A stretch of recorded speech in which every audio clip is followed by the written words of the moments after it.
അതെ, വെക്കേഷനും കഴിയാറായി, സ്കൂളും തുറക്കാറായി. അപ്പം ഇനി കുറച്ച് ബാക്ക് ടു സ്കൂൾ ക്രാഫ്റ്റുകൾ കണ്ടാലോ? ഈ പഴയ പോലെ പെന്നും പെൻസിലൊക്കെ ഇങ്ങനെ കൊണ്ടുപോയാൽ മതിയോ? ഒന്ന് വെറൈറ്റി പിടിച്ചാലോ? അതൊക്കെ ഒന്ന് ട്രൈ ചെയ്ത് സ്കൂളിൽ പോയിട്ട് ഒന്ന് ഷൈൻ ചെയ്യുന്നേ. അപ്പം ആദ്യം ഒരു പെൻസിൽ എടുത്ത് ഇതുപോലെ ഗം അപ്ലൈ ചെയ്യുക. എന്നിട്ട് വരി വരിയായിട്ട് ഇട്ടിട്ടുള്ള ഗ്ലിറ്ററിൽ ഇതുപോലെ ഒന്ന് റോൾ ചെയ്ത് കൊടുക്കുക. നമ്മളൊരു റെയിൻബോ തീമാണേ ഉദ്ദേശിച്ചത്. നിങ്ങളുടെ കയ്യിലുള്ള ഗ്ലിറ്റർ എടുത്ത് ചെയ്താൽ മതി. പിന്നെ ഇത് കയ്യിലാവാതിരിക്കാൻ വേണ്ടിയിട്ട് ഗ്ലൂവും വാട്ടറും കൂടി മിക്സ് ചെയ്തിട്ട് റെഡ് ചെയ്ത് കൊടുക്കുന്നുണ്ട്. അപ്പം എങ്ങനെയാണ്, അടിപൊളിയായില്ലേ? അടുത്തത് നമുക്ക് ഒരു പെണ്ണുണ്ടാക്കുന്നത് നോക്കാം.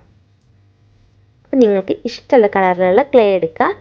എന്നിട്ട് ഏറ്റവും സിമ്പിളായിട്ട് നമുക്ക് ചെയ്യാൻ പറ്റിയതാണല്ലോ ഈ ഉണ്ടാക്കുന്ന പരിപാടി. അപ്പോൾ ഇതുപോലെ കുറച്ച് ബോൾസ് പോലെ ഉണ്ടാക്കി കൊടുക്കാം. എന്നിട്ടൊരു റീഫില്ലെടുത്ത് നമ്മൾ മാലൊക്കെ കോർക്കുന്ന പോലെ ഇതുപോലെ കോർത്ത് കൊടുക്കാം. സിമ്പിളല്ലേ പരിപാടി? പിന്നെ ലാസ്റ്റ് വെക്കുന്നതിന് ഒന്ന് ക്യൂട്ടാക്കാൻ വേണ്ടിയിട്ട് ഒരു തല പോലെ ആക്കിയിട്ടുണ്ട്. എങ്ങനെയുണ്ട്? അടിപൊളിയല്ലേ? കാണാൻ ക്യൂട്ടായിട്ടില്ലേ? അപ്പം ഇഷ്ടപ്പെട്ടു എന്ന് പറയണേ. എല്ലാവരും ഒന്ന് ട്രൈയും കൂടി ചെയ്ത് നോക്കണം കേട്ടോ.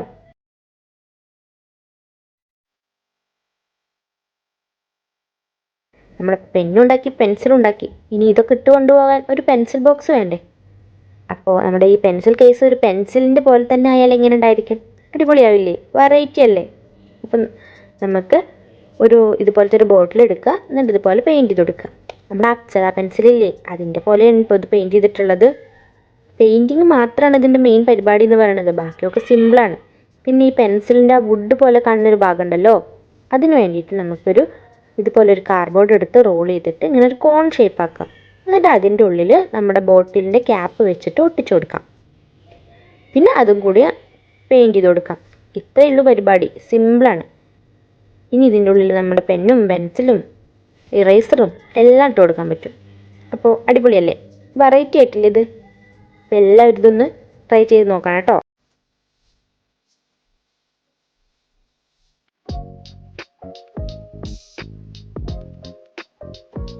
കണ്ടില്ലേ, നമ്മൾ എഴുതുന്ന പെൻസിൽ പോലെ തന്നെ ഉണ്ട് അല്ലേ?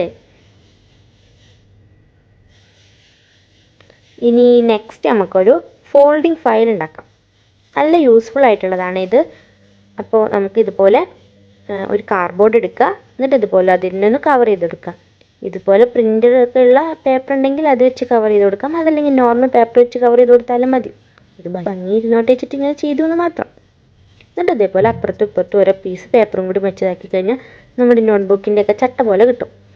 പിന്നെ A4 ഷീറ്റ് എടുക്കുക. അത് ഇതുപോലെ 2 പീസാക്കുക. എന്നിട്ട് ഒന്ന് ഫോൾഡ് ചെയ്ത് കൊടുക്കുക. ഇങ്ങനെ അങ്ങോട്ടും ഇങ്ങോട്ടും അങ്ങോട്ടും ഇങ്ങോട്ടും ആയിട്ട് ഫോൾഡ് ചെയ്ത് കൊടുക്കണം. നേരത്തെ വെച്ചിട്ടുള്ള 2 പേപ്പറും ഇതുപോലെ ചെയ്യണേ.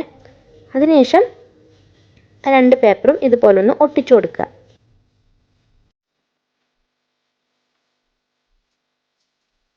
കണ്ടില്ലേ, ഇതുപോലെ ഒന്ന് ഒട്ടിച്ചു കൊടുത്തു. ഇതുപോലത്തെ 2 ഉണ്ടാക്കണം. പിന്നെ കുറച്ച് A4 ഷീറ്റ് എടുത്തിട്ട് ഇതുപോലെ പകുതിയാക്കിയിട്ട് മുറിച്ച് വയ്ക്കാം. എന്നിട്ട് അതിന്ന് ഓരോ പീസും എടുത്തിട്ട് നേരത്തെ ഉണ്ടാക്കിയിട്ടുള്ള അതിൻ്റെ ഉള്ളിൽ, അതായത് ആ ഫോൾഡിൽ വെച്ചിട്ട് നമ്മൾ ഒന്ന് ഒട്ടിച്ചു കൊടുക്കണം. ഏകദേശം ഒരു 7 പേപ്പറാണ് ഇതിനിങ്ങനെ ആവശ്യമായിട്ട് വരിക. അപ്പോൾ വേണ്ടോ, ഒരു ഭാഗം നമ്മൾ ഇതിൽ വെച്ചിട്ട് ഒട്ടിച്ചു, മറ്റേ ഭാഗം ഫ്രീ ആയിട്ട് കിടക്കുകയാണ്. അങ്ങനെ ഒട്ടിച്ചു കഴിഞ്ഞാൽ ഇങ്ങനെയാണ് കിട്ടുക. ഇനി ഈ ഫ്രീ ആയി കിടക്കുന്ന ഭാഗത്തിന് ഇതുപോലെ ഫോൾഡ് ചെയ്ത് വെച്ചിട്ടുള്ള ഇതിൻ്റെ ഓരോ ഫോൾഡിലേക്കും ഒട്ടിച്ചു കൊടുക്കുക.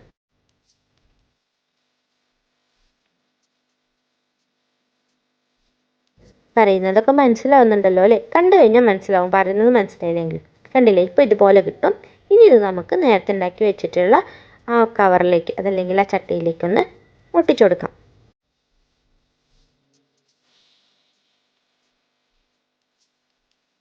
നോക്കി, ഫയൽ പോലെ ആയില്ലേ? പിന്നെ ഒന്നും കൂടി ഭംഗിയാക്കാൻ വേണ്ടിയിട്ട് ഒരു ബട്ടർഫ്ലൈയുടെ സ്റ്റിക്കർ കൂടെ ഒട്ടിച്ചു കൊടുത്തിട്ടുണ്ട്. അപ്പോൾ നമുക്കിതിൽ ഇതേപോലെ സ്റ്റിക്കറോ അതല്ലെങ്കിൽ വല്ല ലെറ്ററോ അങ്ങനെ എന്ത് വേണമെങ്കിലും ഇതിൽ വെക്കാം. മണങ്ങാതെ കൊണ്ടുപോവുകയും ചെയ്യും. അടിപൊളിയായിട്ടില്ലേ ഇപ്പം ഇത്? ഇനി അടുത്തത് നമുക്കൊരു പൗച്ച് ഉണ്ടാക്കി നോക്കാം. ഈ ഗേൾസിനൊക്കെ മിക്കവാറും കൂടുതൽ ഇഷ്ടം ഈ പൗച്ചായിരിക്കും അല്ലേ? ബോക്സൊക്കെ കൊണ്ടുപോകുന്നതിനേക്കാൾ കൂടുതൽ നമുക്ക് ക്യൂട്ടായിട്ടുള്ളൊരു പൗച്ച് ഉണ്ടാക്കാം. ഫോം ഷീറ്റ് യൂസ് ചെയ്തിട്ടാട്ടോ ഉണ്ടാക്കിയിട്ടുള്ളത്. ഏത് കളർ വേണമെങ്കിലും യൂസ് ചെയ്യാം. നമ്മുടെ ഹലോ കിറ്റി ഉണ്ടല്ലോ, അതിൻ്റെ ഒരു തീമിൽ ചെയ്യുകൊണ്ടാണ് ഞാനിവിടെ പിങ്കും വൈറ്റും സെലക്ട് ചെയ്തിട്ടുള്ളത്. ഇതുപോലെ ഒരു പീസ് കട്ട് ചെയ്തിട്ട് അതിൻ്റെ സൈഡിലൂടെ ഇതുപോലെ ഒട്ടിച്ചു കൊടുക്കുക. ഇങ്ങനെ ചെയ്യാതെ അത് രണ്ട് ഭാഗം കൂടി കൂട്ടിയൊട്ടിച്ചാലും മതി. പക്ഷെ കുറച്ചുകൂടി സ്പേസ് കിട്ടാൻ, ഉള്ളിൽ നമ്മൾ കുറച്ചുകൂടി സ്പേസ് കിട്ടാൻ ഇങ്ങനെ ചെയ്യുന്നതായിരിക്കും നല്ലത്. എന്നിട്ട് ആ ഭാഗം ഇതേപോലെ ഒന്ന് കർവും ചെയ്ത് കൊടുക്കുക. പിന്നെ ഒരു ബീഡ് വെച്ച് കൊടുക്കുക. നമുക്കിത് ഓപ്പൺ ചെയ്യും ക്ലോസ് ചെയ്യും വേണ്ടേ, അതിന് വേണ്ടിയിട്ട് ഇതുപോലെ ഒരു ബീഡും അതിൻ്റെ ഇപ്പുറത്തെ സൈഡിൽ നമുക്കൊരു റബ്ബർ ബാൻഡും കൂടി ഒട്ടിച്ചു കൊടുക്കാം. അത് നന്നായിട്ട് അവിടെ ഒട്ടി നിൽക്കാനാണ് ഒരു പീസ് അതിൻ്റെ മുകളിൽ വെച്ചിട്ട് ഒട്ടിച്ചു കൊടുത്തത്. ഇനി നമുക്കിതിന് ഹെലോ കിറ്റി ആക്കണ്ടേ, അപ്പോൾ അതിനാവശ്യമായിട്ടുള്ള കണ്ണും മൂക്കും മീശയും ഒക്കെ ഒന്നങ്ങ് വെച്ച് കൊടുക്കാം. പിന്നെ ഒരു ബോ കൂടി വെച്ച് കൊടുത്തു കഴിഞ്ഞാൽ സംഭവം ക്യൂട്ടായില്ലേ, അടിപൊളിയല്ലേ. ഇനി വേണമെങ്കിൽ ഇത് മേക്കപ്പ് പൗച്ചായിട്ട് യൂസ് ചെയ്യാം കേട്ടോ. ഇപ്പം ഗേൾസിനൊക്കെ അതാണല്ലോ മെയിൻ. അപ്പോൾ എങ്ങനെ, അടിപൊളിയല്ലേ? ഇഷ്ടപ്പെട്ടാൽ ലൈക്ക് ചെയ്യാനും സബ്സ്ക്രൈബ് ചെയ്യാനും മറക്കല്ലേ.